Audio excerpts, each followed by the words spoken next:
Assalamualaikum warahmatullahi wabarakatuh. Bismillahirrahmanirrahim. Alhamdulillahil qail fi kitabil karim. A'udzu billahi minasyaitonir rajim. Qad aflaha man tazakka wa dzakara isma rabbih fasalla. Wassalatu wassalamu ala Sayyidina Muhammadinil Mustafa wa ala alihi wa ashabihi dzawit tuqa wal wafa, amma ba'd.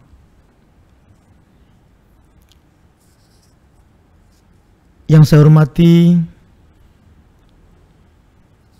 para pemirsa Demak TV yang berbahagia, alhamdulillah, marilah kita bersama bersyukur kepada Allah Subhanahu wa Ta'ala dengan mengucapkan maqalah Alhamdulillahi Rabbil Alamin. Karena dengan nikmat, taufik, hidayah, serta inayah dari Allah Subhanahu wa Ta'ala, pada sore hari ini kita tetap dalam keadaan sehat, ada keimanan dalam hati kita, ada kesempatan untuk melakukan ibadah puasa. Alhamdulillah, sore hari ini kita akan menyelesaikan puasa yang ke-26, dan nanti malam insya Allah kita masuk pada tanggal 27 Ramadan. Mudah-mudahan nanti malam Allah menurunkan Lailatul Qadar dan memberikan kekuatan kepada kita semua untuk dapat meraihnya dengan tetap sholat malam, sholat taraweh, membaca Al-Quran, qiyamul lail, sholat tasbih, sehingga kita dapat meraih apa yang disebut dengan Lailatul Qadri khairun min alfi syahr. Amin. Para Bapak, Ibu, serta saudara yang dimuliakan oleh Allah Subhanahu wa Ta'ala, sore hari ini merupakan pengajian live streaming terakhir yang disiarkan oleh Demak TV. Oleh karena itu, pada sore hari ini saya akan menyampaikan tentang hal-hal yang berkaitan dengan Idul Fitri secara menyeluruh. Bismillahirrahmanirrahim. Majlisun ay hadza majlisun fi dzikri yaumil fitri. Qala Allah Ta'ala qad aflaha man tazakka wa dzakara isma rabbih fasalla. Majelis ini akan menerangkan tentang hari raya Idul Fitri. Di dalam Al-Quran surah Al-A'la ayat 14-15 Allah berfirman, qad aflaha man tazakka, sungguh beruntung orang-orang yang membersihkan diri. Wa dzakara isma rabbih fasalla, dan menyebut-nyebut nama Tuhannya dan melakukan sholat. Qauluhu qad aflaha fal falahu ala wajhaini. ahaduma al-fawzu wan najatu minan niran fil uqbah wa minal afati wal balaya fid dunya. Apa yang disebut dengan falah atau keberuntungan? Makna santri ini teman-teman bejo. Nah, yang dimaksud orang bejo itu seperti apa? Orang yang beruntung seperti apa? Musannif memberikan penjelasan yang pertama, al-fauzu wan najatu minan niran fil uqbah, yaitu mendapatkan keberuntungan dan keselamatan jauh dari api neraka besok di akhirat dan dijauhkan dari bahaya dan cobaan di dunia. Ini yang dimaksud dengan orang yang beruntung. Yang kedua, wasani al-yumnu wal wasa'adatu bitaufiq lit-ta'ati fid dunya wal khuludu fil jinani fil ukhra. Yang kedua, memperoleh pertolongan dari Allah untuk bisa melaksanakan taat.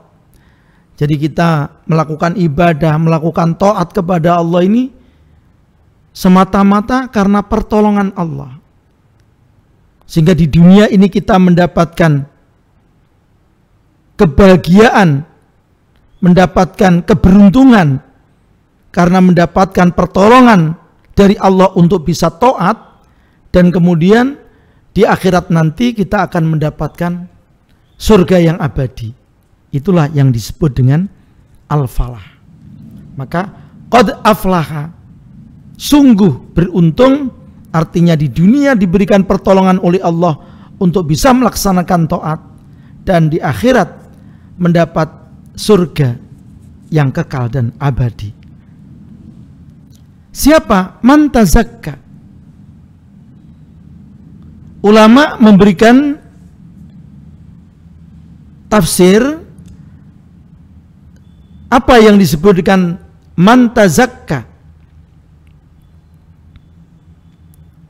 Ada beberapa pendapat yang dimaksud dengan man tazakka menurut Ibnu Abbas radhiyallahu anhuma, yakni man tatahhara minasyirki bil iman, yaitu orang yang membersihkan hatinya, membersihkan dirinya dari kemusyrikan dengan keimanan, dibersihkan dengan keimanan. Sedangkan menurut Syekh Hasan Al-Basri rahimahullah, man tazakka yakni man kana sholihan wa amaluhu zakiyan namian. Yang dimaksud dengan orang yang membersihkan diri, ada orang yang solih, amalnya baik dan terus meningkat. Wa qala Abul Ahwas an-nabihi azza wa jalla zakatal amwal kullaha. Menurut Imam Abul Ahwas, yang dikehendaki oleh Allah tentang zakatul amwal, tentang man tazakka, adalah orang yang mau mengeluarkan zakat malnya, zakat kekayaannya, baik itu yang dari tijarah, zuru. Kemudian menurut Qatadah wa Atha rahimahumallah, arada bihi zakatal fitri la ghairu. Menurut Imam Atha dan Qatadah, bahwa yang dimaksud dengan man tazakka adalah orang yang mau membayar zakat fitrah. Hadirin pendengar Demak TV yang saya muliakan, kita fokuskan pembahasan kita pada sore hari ini pada zakat fitrah. Karena kebetulan konteksnya pada sore hari ini saya akan membahas tentang Yaumu Idul Fitri. Karena zakat fitrah tidak bisa terlepas dari Idul Fitri itu sendiri. Oleh karena itu pembahasan ini saya mulai dari zakat fitrah, kemudian malam Id, sholat Id, dan Syawal. Kita mulai dari zakat fitrah. Yang pertama, yang kewajiban zakat fitrah itu siapa? Yang kewajiban zakat fitrah adalah orang Islam yang mempunyai kelebihan untuk makan sehari semalam pada Yaumul Id. Itu mereka diwajibkan mengeluarkan zakat fitrah. Kalau pada Lailatul Id wa Yaumul Id mereka tidak punya apa-apa, tidak punya kemampuan untuk makan, maka dia tidak wajib mengeluarkan zakat fitrah. Jadi zakat fitrah dikeluarkan oleh orang yang punya kemampuan untuk membiayai hidup sehari semalam, maka dia kewajiban untuk mengeluarkan zakat fitrah. Nah, siapa saja yang wajib di zakat fitrahi? Yang wajib di zakat fitrahi adalah orang-orang yang wajib dinafkahi. Contoh, misalkan panjenengan sebagai bapak, kemudian ada istri, ada anak, ada bapak atau ibu yang kebetulan ikut panjenengan satu rumah, yang nafkah hariannya mengikuti panjenengan karena beliau-beliau ini orang tua panjenengan yang sudah tidak mampu untuk bekerja dan tidak mempunyai kekayaan. Maka panjenengan harus mengeluarkan untuk diri panjenengan sendiri, kemudian istri, dua anak, misalkan anaknya dua, dan bapak ibunya. Ini wajib panjenengan keluarkan zakat fitrahnya. Jadi zakat fitrah wajib untuk orang-orang yang wajib dinafkahi. Jadi bebannya sama dengan beban nafkahnya. Jadi kalau nafkah hariannya ikut panjenengan, istri, anak, orang tua, maka istri, anak, orang tua, beban zakatnya juga ada pada panjenengan sebagai kepala rumah tangganya, sebagai bapak yang harus menzakati, membayar zakat istri, anak, dan orang tuanya. Nah, zakat fitrah itu untuk siapa? Zakat fitrah itu secara umum peruntukannya sama dengan zakat secara umum, yaitu dalam ayat innamas shadaqatu lil fuqara'i wal masakini wal 'amilina 'alayha wal mu'allafati qulubuhum wa fir riqabi wal gharimina wa fi sabilillahi wa ibnis sabil fariidatan minallah wallahu alimun hakim.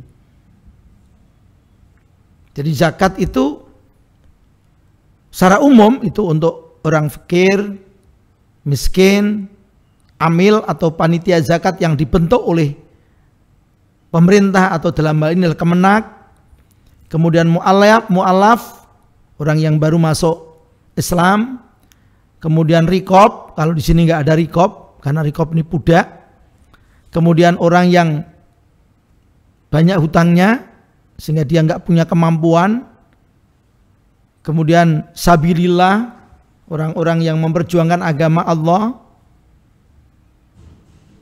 ibnu sabil, orang yang terlantar, orang yang bepergian untuk untuk melakukan kebajikan tetapi kehabisan bekal, ini Ibnu Sabil. Tetapi untuk zakat fitrah sebagaimana hadis Nabi lebih diutamakan kepada fakir dan miskin. Nabi bersabda, buatlah orang-orang yang fakir dan miskin itu kaya, artinya mempunyai kemampuan pada saat sehari semalam Idul Fitri itu. Jadi penekanannya lebih pada fakir miskin untuk zakat fitrah. Meskipun secara umum sama dengan zakat mal, tetapi penekanannya sebagaimana hadis Nabi secara spesifik lebih ditekankan kepada para fakir dan miskin. Agar mereka punya kemampuan, berkecukupan, bersenang-senang pada malam Id dan hari Idul Fitri. Kemudian yang dikeluarkan atau yang digunakan untuk membayar zakat fitrah adalah qutul balad. Qutul balad itu artinya makan pokok. Kalau di Indonesia kita ini ya beras. Berapa? Kalau kita timbang dengan timbangan kita itu sekitar 2,5 kilo lebih sedikit. Tetapi karena kita ikhtiyat, hati-hati, sebab kadang kandungan air beras kita itu tinggi, maka lebih amannya, lebih hati-hatinya kita keluarkan saja 2 kilo 6 on. Saya kira itu lebih mantap gitu. Karena kandungan atau kadar air beras kita ini kadang-kadang terlalu tinggi, apalagi yang hujannya kurang, panasnya kurang, hujannya banyak. Ini kandungan berasnya kandungan air pada beras bisa tinggi. Oleh karena itu untuk hati-hatinya kita keluarkan 2 kilo 6 ons. Para bapak, ibu, saudara, pemirsa Demak TV yang berbahagia. Kemudian ada orang yang wajib dizakati, ada orang yang tidak wajib dizakat fitrah. Orang yang wajib dizakat fitrah itu harus bertemu sedikit dari bulan Ramadan dan bertemu pada bulan Syawal atau Idul Fitri. Kalau tidak bertemu itu tidak kewajiban zakat fitrah atau tidak zakat fitrah. Contohnya begini, para bapak dan ibu yang saya muliakan. Seorang bayi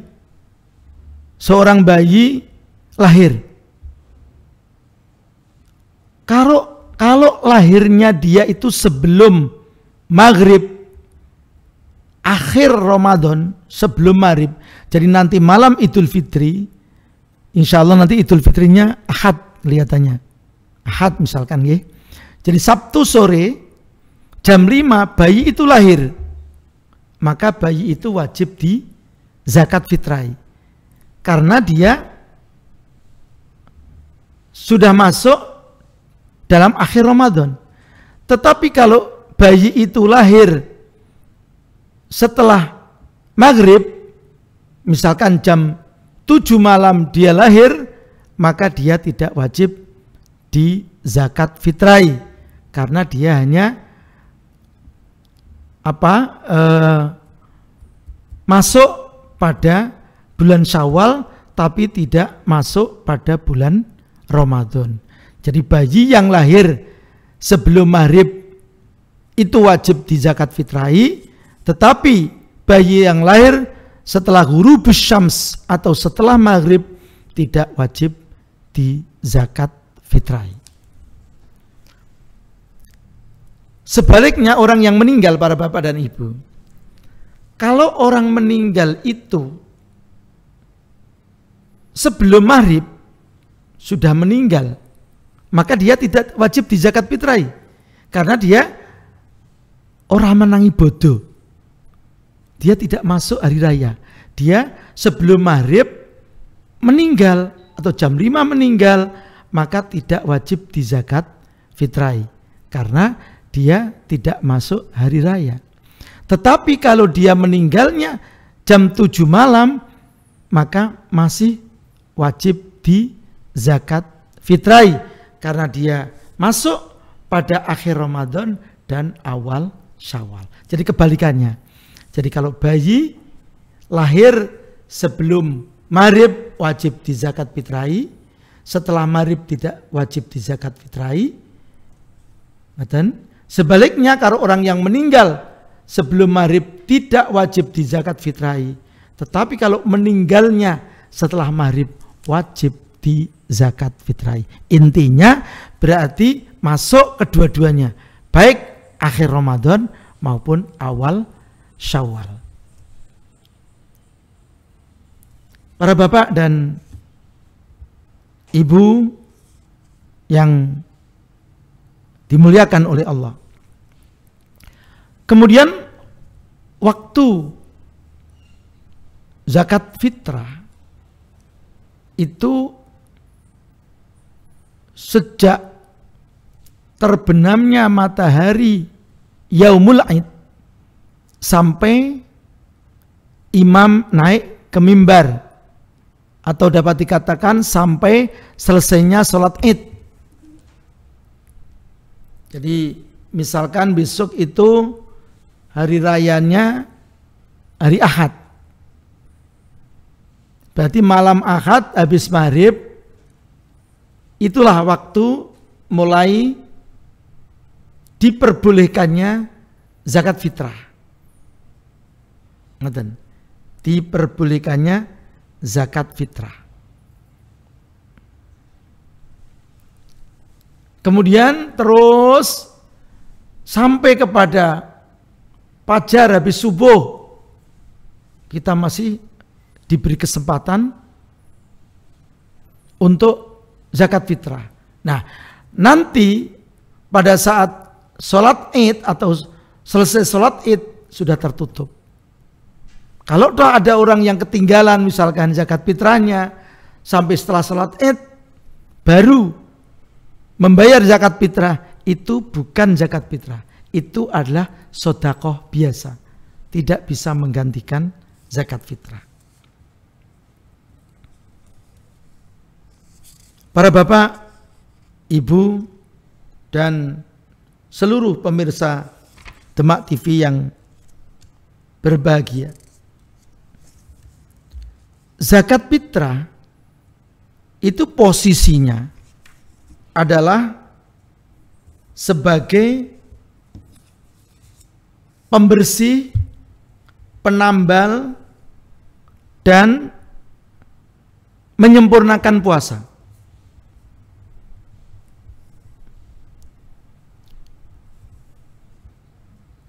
Ada beberapa pendapat ulama yang mengatakan bahwa seperti Waqi Ibnul Jarrah, zakatul fitri li Ramadana kasajdatis sahwi lis shalah. Jadi para bapak dan ibu kalau sholat itu lupa, meninggalkan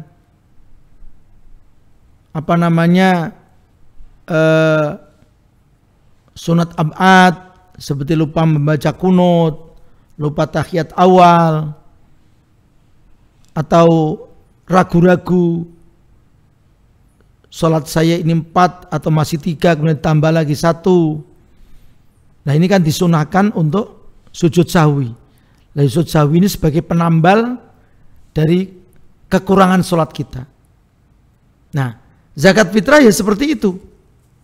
Posisinya kasajdatis sahwi lis shalah. Jadi seperti sujud sahwi untuk sholat, penyempurna, penutup kekurangan.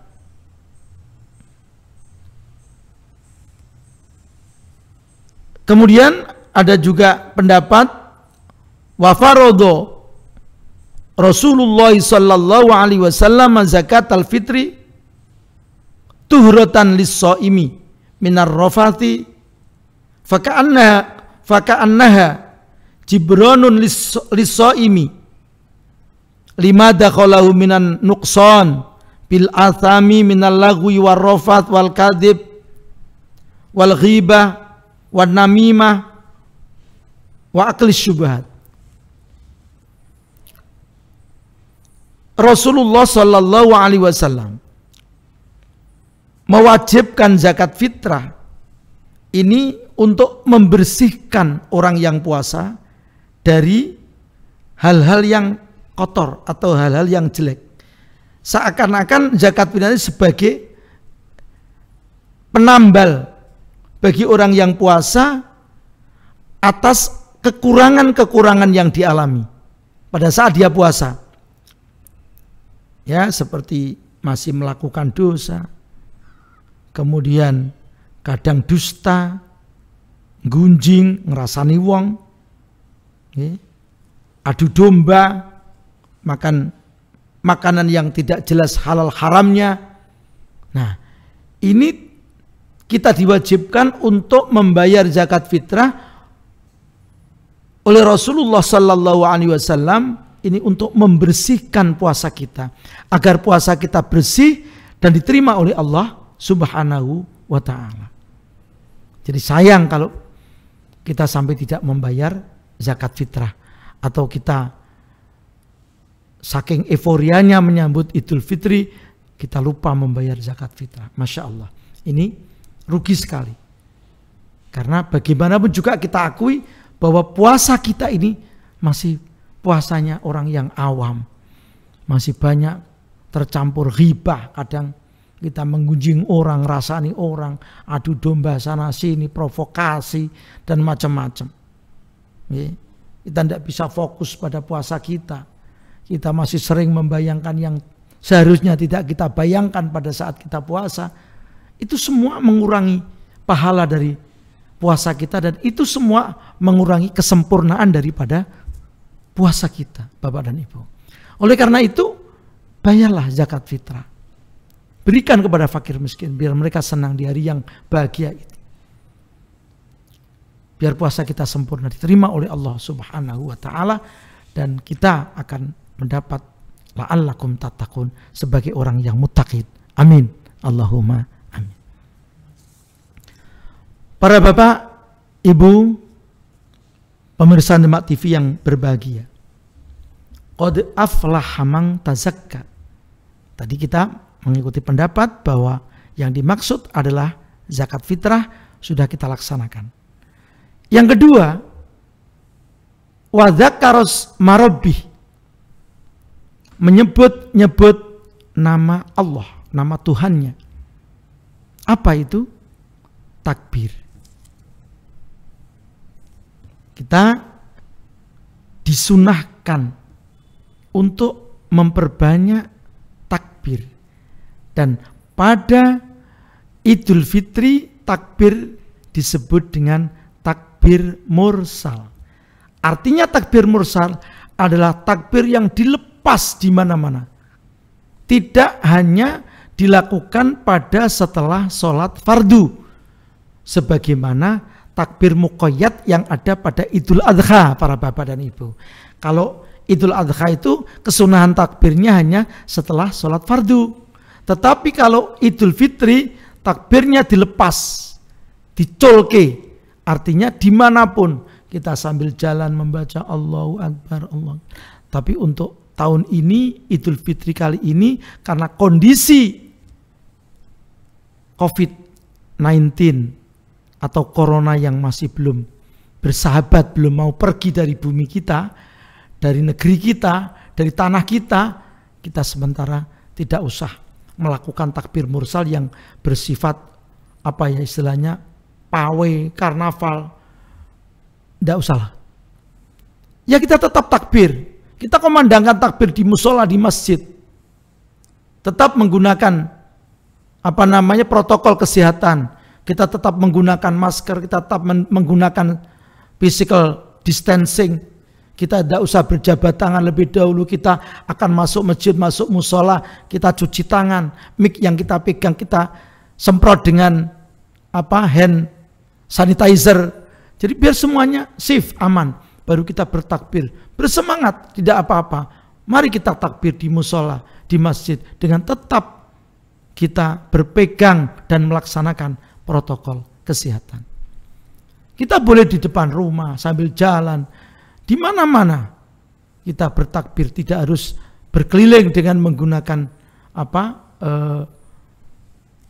gambar-gambar atau menggunakan bentuk-bentuk seperti masjid, onta dan sebagainya, tidak usah. Sementara kita hening dalam arti jalan-jalan, kita tetap bertakbir tapi tidak usah menggunakan yang sifatnya seperti itu. Pawai, karnaval, banyak kerumunan massa, sementara kita hindari agar kita selamat dan diselamatkan oleh Allah dari penyakit corona yang baru mewabah ini. Nah, waktu takbirnya ya sama dengan waktu membayar zakat.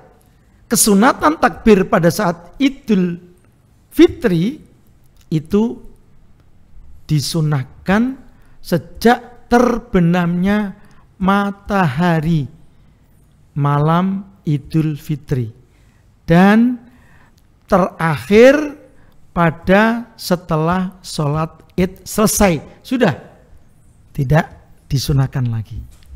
Allahu Akbar, Allahu Akbar, Allahu Akbar, la ilaha illallah, wallahu akbar, Allahu Akbar walillahil hamd.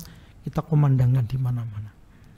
Sambil nemui tamu, kita kumandangkan itu. Setelah sholat juga kita kumandangkan.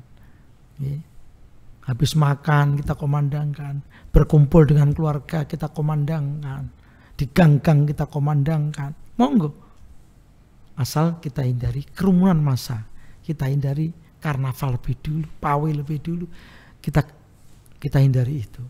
Itu tidak kalah semaraknya.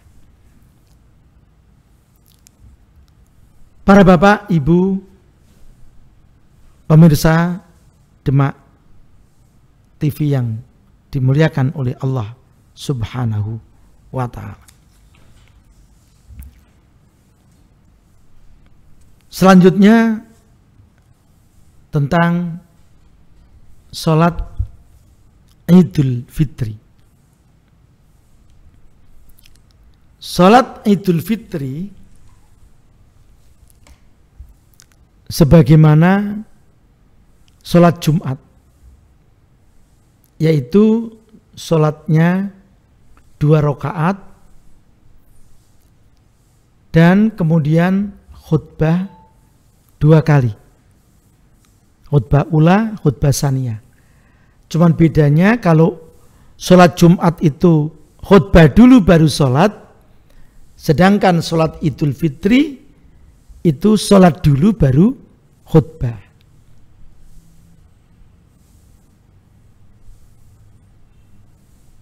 Mari kita sholat Id. Bagaimana agar tidak terkonsentrasi massa yang besar sehingga kita bisa menjaga physical distancing. Sholat Idul Fitri itu berbeda dengan sholat Jumat, para bapak dan ibu. Kalau sholat Jumat ada syarat-syarat tertentu yang tidak diharuskan untuk sholat Idul Fitri. Contoh, harus orang 40, harus satu desa, satu masjid, atau 2 masjid tapi berjauhan. Tidak. Oleh karena itu, agar sholat Idul Fitri ini bisa terlaksana, saya kira lebih amannya dilaksanakan di setiap RT atau setiap gang. Ini masih ada waktu. Ini Selasa, masih ada waktu Rabu, Kamis, Jumat, Sabtu. Masih ada waktu 4 hari untuk berembuk. Agar sholat Id ini bisa terlaksana dengan menggunakan protokol kesehatan menghadapi COVID-19, caranya bagaimana? Ya musola, gang-gang kita manfaatkan semua. Kalau misalkan kalau semua di Masjid Agung Demak terkonsentrasi di sini, itu tidak bisa social distancing. Di sini misalkan beberapa orang, taruhlah Masjid Demak ini dengan social distancing muatannya 100 sampai halaman ditata sedemikian rupa. Kemudian musola itu ada gang-gang itu dimanfaatkan semua. Diumumkan kalau perlu setiap keluarga membawa tikar sendiri dan berkumpul dengan keluarganya sendiri, kemudian duduk, kemudian sholat, mendengarkan khutbah, terus pulang. Masing-masing tikar diberi jarak antara tikar satu keluarga dengan keluarga yang lain. Dibentuk siapa yang khutbah, siapa yang imami, selesai. Misalkan di situ cuma ada 20 orang, nggak apa-apa. Syukur satu kampung misalkan ada berapa kakak membawa tikar semua sendiri-sendiri. Kemudian khutbah juga tidak harus pakai mimbar. Speakernya misalkan pakai speaker kampung, speaker kumpulan yasinan atau jamiah-jamiah itu juga bisa. Bisa itu para bapak dan ibu. Mari tetap laksanakan sholat id, tetapi tetap berpegang pada protokol kesehatan. Gang-gang laksanakan id sendiri-sendiri, malah nanti meriah. Oh, misalkan gang Mawar ada id sendiri, ya. Kemudian gang Kenanga ada id sendiri, gang Flamboyan ada id sendiri. Tidak apa-apa. Di situ siapa yang bisa ngimami, siapa yang bisa khutbah, ngimami jadi satu orang, bisa tunjuk saja. Kemudian yang lain jadi makmum untuk menjaga physical distancingnya, membawa tikar dari rumah sendiri-sendiri. Wah, mesti rame. Dari rumah mereka baca takbir menuju ke tempat sholat. Di tengah-tengah kampung misalnya, tengah-tengah gang, Masya Allah. Nanti lebih semarak saya kira kalau seperti itu. Kita tetap bisa melaksanakan sholat id dan bahkan bisa menjaga protokol kesehatan dan insya Allah lebih semarak. Monggo dipraktekkan. Jadi mulai saat ini dirembuk RT-RT, RW-RW rembukan bagaimana setiap RT bahkan setiap gang membuat sholat id sendiri-sendiri. Saya kira setiap gang adalah orang yang mampu untuk berkhutbah dan ngimami. Kalau tidak misalkan ya satu RT satu, itu bisa menjaga social distancing, tetap meriah. Ngaten. Jadi itu tetap bisa dilaksanakan sholat id. Jadi kalau misalkan Masjid Agung dipasang plakat tidak boleh melaksanakan sholat id karena mungkin nanti ada 1-2 orang yang tetap sholat id, misalkan begitu di halaman diawasi social distancing, kemudian yang panjenengan di gang-gang sendiri boleh, monggo, malah semarak saya kira, semarak luar biasa kalau bisa begitu. Misalkan ada di tengah-tengah RT atau RW itu ada lapangan badminton, lapangan voli, manfaatkan aja di situ. Diumumkan bahwa tikar sendiri-sendiri, setiap keluarga berkerumun dengan keluarganya sendiri sehingga tidak ada kontak dengan keluarga lain. Bahkan kalau itu dilaksanakan di gang-gang sendiri, RT-RT sendiri, di situ bisa kita sekaligus ngawasi ada pendatang enggak. Karena meskipun mudik dilarang, tapi kan tetap masih ada yang lewat jalan tikus, selain begitu, lewat jalan tikus. Jadi mereka masih bisa dengan diam-diam sampai di kampungnya. Lah, ini yang tahu kan orang kampung sendiri. Ini berarti pendatang baru. Bagaimana kita memperlakukan misalkan dia ikut id, kita sediakan dia harus membawa tikar sendiri, harus terpisah duduknya dengan orang-orang yang lain. Saya kira itu aman dengan menjaga itu. Mari kita tetap laksanakan sholat id dengan protokol kesehatan. Insya Allah nanti bisa lebih meriah. Kemudian kesunatan yang kita persiapkan sebelum kita pergi sholat id apa para bapak dan ibu? Yang pertama al-ghusl atau mandi. Kalau dikatakan kesunatan mandi, berarti mandi itu tidak mandi litabrid. Karena ada mandi litabrid itu mandi hanya sekedar ingin dinginkan badan, wali tandif, dan untuk membersihkan badan. Tapi kalau sudah mandi wajib, mandi sunnah, itu artinya para bapak dan ibu harus menyiram seluruh badan kita dari rambut sampai ke ujung kaki. Jadi kita mau berangkat atau habis subuh, kita sudah nawaitu untuk melakukan mandi sunnah, akan menjalankan sholat Idul Fitri. Kita bersihkan badan kita samponi misalnya begitu, rambut kita sabun dengan sabun yang wangi, yang bersih, ya, itu kesunatan. Yang pertama. Yang kedua adalah at-tatayyub atau memakai wangi-wangian, memakai minyak wangi, memakai parfum. Ya, jadi akan berkumpul orang itu kan kesunatannya bersih dan baunya harum. Jangan kok sholat id, bangun tidur, sholat subuh, terus sholat id tanpa mandi. Nanti kasihan yang sebelahnya, baunya nggak enak para bapak dan ibu. Jadi sunnah, habis subuh kita mandi, karena akan sholat id, atau menjelang subuh kita mandi karena akan sholat id. Kemudian kita memakai wangi-wangi dan memakai ahsanal libas. Ahsanal libas itu apa? Pakaian yang bagus, tidak harus baru. Misalkan begini para bapak dan ibu. Bapak dan ibu, barangkali bapak ini kan punya jas. Jas ini kan pakaian yang paling bagus, tidak pernah dipakai. Nah sekali-kali dong, ini mau Idul Fitri dilondrikan, okay? Di dry cleaning kan, dicuci kering, biar bersih, wangi. Nah berangkat sholat id, meskipun sholat idnya di kampungnya sendiri, itu disunahkan ahsanal libas. Oh jajasan, sarungan, jajasan, picisan, wah ya, bapak yang ganteng seperti kemanten baru nanti. Ya, ibunya nempel terus nanti.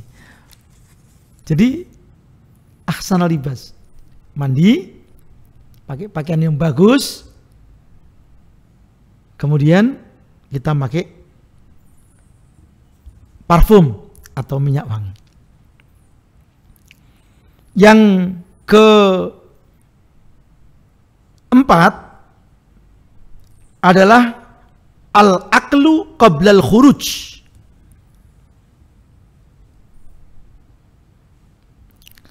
Makan sebelum keluar, makan sebelum menuju tempat sholat id. Disunahkan makan para bapak dan ibu. Tapi makannya bukan kok berarti sunah makan terus harus satu piring, ya nanti nggak jadi sholat id, malah kuargen. Atau barangkali habis makan terus perutnya sakit, malah tidak jadi ke tempat sholat id, malah jadinya ke toilet nanti. Artinya hari-hari sebelumnya ini kan kita puasa bapak ibu. Kita puasa Ramadan kan. Di tanggal 1 sampai tanggal 30 kita puasa Ramadan. Bahwa pagi Idul Fitri itu kita kesunatan makan karena itu hari haram puasa. Kita tunjukkan bahwa kita menuju ke sholat id ini dalam keadaan sudah tidak berpuasa. Maka kita disunahkan makan, punya kurma, dimakan satu kurma. Habis itu minum, bersih mulutnya, berangkat ke sholat id. Atau kacang, meskipun 1-2 kita makan, atau apa sajalah. Yang penting kita harus menunjukkan bahwa hari itu kita nggak puasa. Kita sudah makan, kita sudah minum. Pengertiannya makan ya pokoknya memasukkan sesuatu ke mulut kita, tidak harus makan besar dengan piring, tidak. Ya meskipun itu diperbolehkan. Tetapi kan ya masa pagi-pagi menjelang sholat id kita sudah makan lontong opor, kan ya tidak, malah nanti pakaian kita bisa kotor. Ya pokoknya kita makan sedikit aja lah untuk membedakan kita itu hari itu tidak puasa. Itu kesunatan. Jadi kesunatan. Kemudian yang kelima yaitu al-khuruj min tariqin waruju min tariqin akhar. Pada saat berangkat melalui satu jalan dan pulangnya melalui jalan yang lain. Artinya begini para bapak dan ibu yang saya hormati. Tadi kan saya katakan bahwa dalam kondisi semacam ini bagaimana kita siasati, kita tetap bisa melaksanakan Idul Fitri, sholat, tetapi di gangnya masing-masing, di musola masing-masing, di kampungnya masing-masing, di RT-nya masing-masing. Oke, itu kita sepakati. Kemudian kita atur caranya, yang khutbah siapa, atau sekaligus ngimami dan seterusnya. Kita atur. Nah, di dalam sholat id tadi, kecuali disunahkan mandi, disunahkan tatoyub atau pakai wangi-wangi atau parfum, disunahkan memakai pakaian yang bagus, kemudian disunahkan makan sebelum kita berangkat atau minum, disunahkan juga pulang dan berangkat dan pulangnya melalui jalan yang berbeda. Misalkan begini, ini gang, misalkan gang Flamboyan dengan gang Kenanga, ini dua gang yang berdempetan. Ini misalkan ini gang Kenanga, ini gang Flamboyan. Tadi saya katakan biar tetap menjaga protokol kesehatan dan lebih mudah untuk mengawasi masing-masing jamaah ini. Jamaah dari luar ada yang ikut atau enggak, per gang, per kampung kita laksanakan id sendiri-sendiri. Dengan tadi yang saya sampaikan bahwa tikar sendiri per keluarga misalkan. Lah ini kesunatannya, misalkan orang di gang Kenanga, ini kalau mau berangkat sholat id, dia mubeng ke gang Flamboyan. Nah, kemudian baru ke gang Kenanga. Lah nanti pulangnya misalkan di sini ada gang lagi, gang apa misalkan? Flamboyan, Kenanga, Melati misalkan begitu, biar nama bunga semua.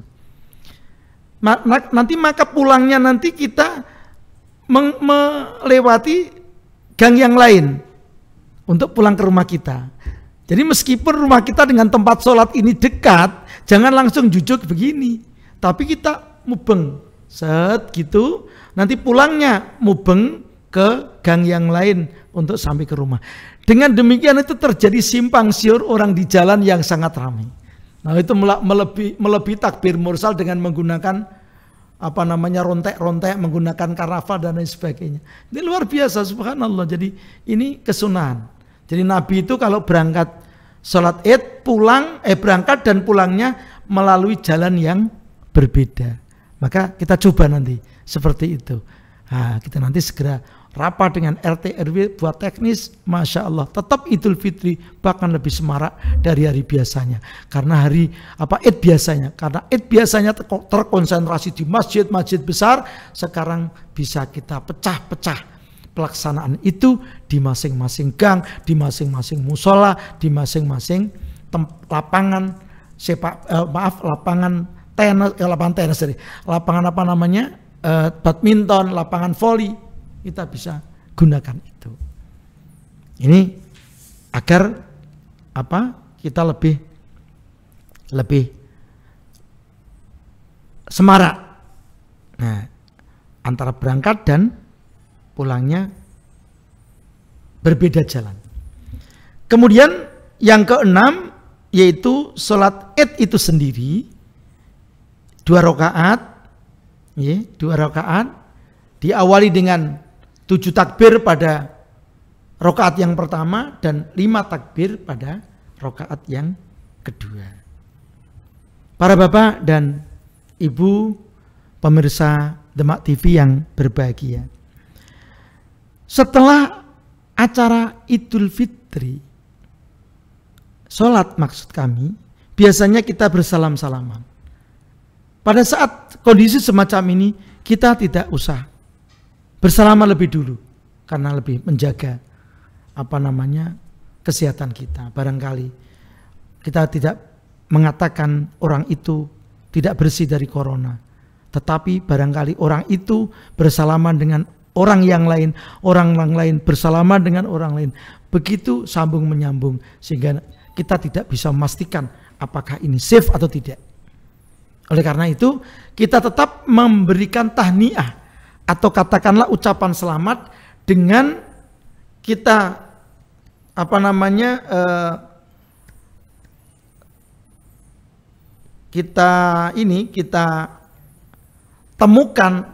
kita pertemukan tangan kanan dan kiri kita dengan kita ucapkan taqabbalallahu minna wa minkum, taqabbal ya karim, taqabbalallahu minna wa minkum, taqabbalallahu minna wa minkum. Jadi kesunatannya kita bertemu dengan teman kita, taqabbalallahu minna wa minkum, semoga Allah menerima puasa kita dan puasa kamu. Kemudian doa yang lain juga mendoakan kita, taqabbalallahu minna wa minkum, taqabbal ya karim. Jadi ini tetap kita laksanakan tahniah atau ucapan selamat seandainya begitu, tapi kita tidak usah berjabat tangan terlebih dahulu karena kita lebih menjaga kesehatan kita. Barangkali nanti kalau rantai jabat tangan ini panjang, kita nggak tahu apakah salah satunya ada atau tidak, semuanya bersih atau tidak, kita nggak yakin. Maka kita harus menghindari syak. Kata Nabi, dak ma yaribuka ilama la yaribuka. Tinggalkan yang kamu ragukan dan lakukan yang kamu tidak ragukan. Sementara kalau kita berjabat tangan, kita meragukan orang-orang yang banyak itu, maka lebih baik kita tidak berjabat tangan untuk sementara waktu. Kemudian yang ketujuh, yang keenam tadi tahniah, yang ketujuh adalah at-tawassu' fil akli wasyurbi. Tawassu' itu artinya apa? Jembar-jembarake nih cara santri ini ngoten. Tapi at-tawassu' itu apa? Artinya memberikan keleluasaan, kelebihan di dalam makan dan minum. Ya misalkan biasanya di meja kita nggak ada apa-apa, ya hari raya kita kasih ya roti-roti atau apalah gitu. Misalkan minuman biasanya air, ya kalau ini bodoh ya ada spritnya. Misalnya begitu, contohnya seperti itu. Itu namanya at-tawassu' fil akal wasyurb. Tapi jangan berlebihan, tidak boleh berlebihan. Tetap harus yang standar, tidak boleh berlebihan karena israf tidak boleh, harus tetap standar. Ya, artinya lebih sedikit lah, tidak terus kita mengumbar mumpung ini hari raya semua dimakan, tidak. Tetapi tawasuk di sini ya tempo-tempo nyembelih ayam buat lontong opor ya. Lontong opor misalnya begitu. Ya enggak apa-apa, ini namanya tawasuk ya. Kemudian biasanya enggak ada sirup, ini ada sirup misalnya begitu.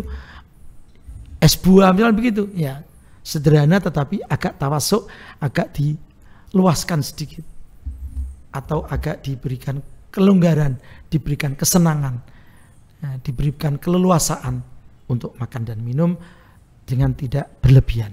Yang terakhir para bapak dan ibu, setelah hari raya Idul Fitri, misalkan hari Ahad kita Idul Fitri, maka hari Ahad itu kita diharamkan untuk puasa.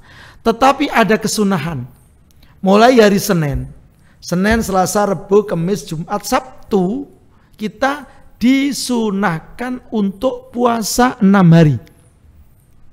Rasulullah Shallallahu Alaihi Wasallam bersabda yang artinya barang siapa yang puasa Ramadan kemudian diikuti 6 hari pada bulan Syawal, maka seakan-akan atau maka dia sama dengan puasa 1 tahun penuh.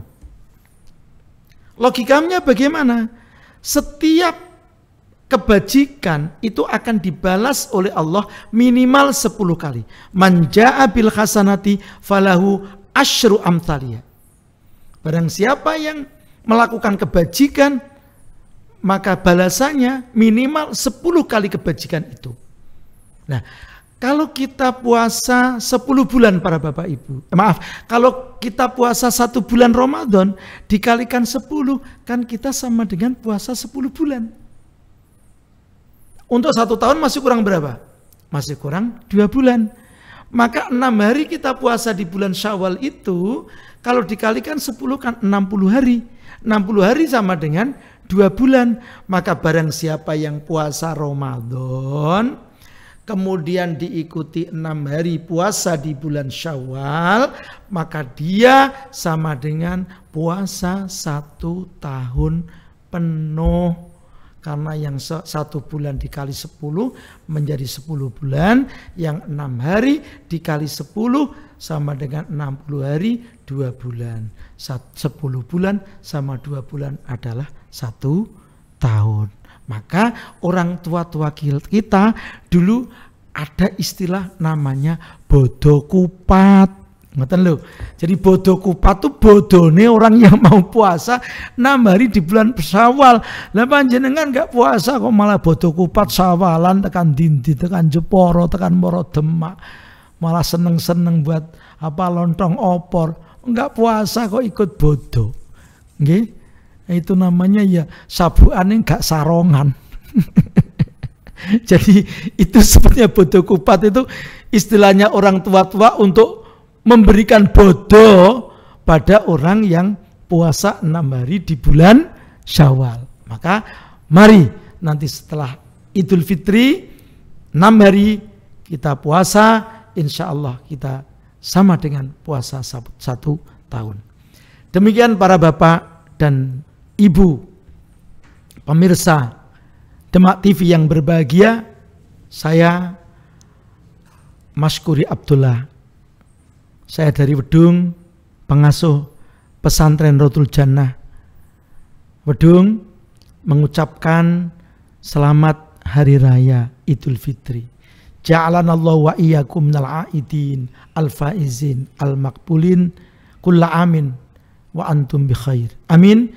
Mohon maaf segala kesalahan, kekhilafan, dan saya tidak mungkin untuk bisa bersilaturahim ke tempat panjenengan. Maka ini adalah sarana untuk silaturahim kami kepada panjenengan sedoyo. Mohon maaf lahir batin, wal afu minkum, wallahul muwaffiq ila aqwamit thoriq. Wassalamualaikum warahmatullahi wabarakatuh.